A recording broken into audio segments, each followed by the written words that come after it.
Healthy ആയിട്ടുള്ള ഒരു game എന്നതിനേക്കാൾ ഉപരി പലപ്പോഴും ജാസ്മിൻ ജിൻഡോയോട് പേഴ്സണൽ ഗ്രഡ്ജും പകയും ഒക്കെ വെക്കുന്ന പോലെ എനിക്ക് തോന്നിയിട്ടുണ്ട്. അതിന് ഏറ്റവും വലിയ ഉദാഹരണമാണ് ഇന്ന് ആൽബി ജിൻഡോയെ കുറിച്ച് നല്ലത് പറഞ്ഞുകൊണ്ടിരിക്കുന്നതിന്റെ ഇടയ്ക്ക് ജാസ്മിൻ റിയാക്ട് ചെയ്ത രീതി. ആൽബി ജിൻഡോയെ നല്ലത് പറയുന്നത് സഹിക്കാൻ പറ്റാഞ്ഞിട്ട് ജാസ്മിൻ പറഞ്ഞതാണ്. ജാസ്മിന്റെ വിഷമം നമ്മൾ മനസ്സിലാക്കണം.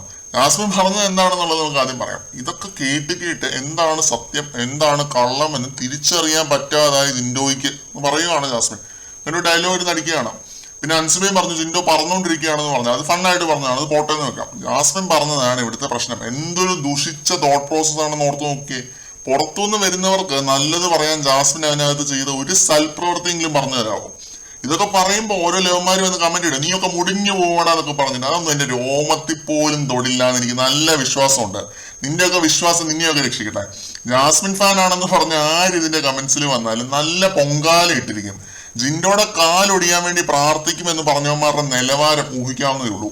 പിന്നെ പൊങ്കാല ഇടുമെന്ന് പറഞ്ഞത് ഞാനായിട്ട് ഒന്നിനും ഇല്ല, വേറെ പലരും പൊങ്കാല ഇടും. കാരണം സത്യം ജിൻഡോയുടെ ഭാഗത്താണ്. അയാളെ നല്ലത് പറഞ്ഞാല് അത് ജാസ്മിനും ജാസ്മിന്റെ ടോക്സിക് ഫാൻസും സഹിക്കത്തില്ല. ജിൻഡോ ജയിച്ചാൽ ഷോയുടെ വാല്യൂ പോവും. ജിൻഡോയുടെ അലമ്പ് പ്രേക്ഷകർ അംഗീകരിക്കില്ല.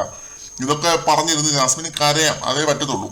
ജാസ്മിന്റെ അന്തം ഫാൻസിനും കരയാം. മിനിമം ബോധവും പക്വതയുള്ള ആരും ഇമാതിരി ഡയലോഗ് ഒന്നും ഗസ്റ്റിന്റെ മുന്നിൽ വെച്ച് അടിക്കത്തില്ല. ആദിത്യം മര്യാദ എന്ന് പറഞ്ഞ സാധനം ജാസ്മിൻ തൊട്ട് തീണ്ടിയിട്ടില്ല.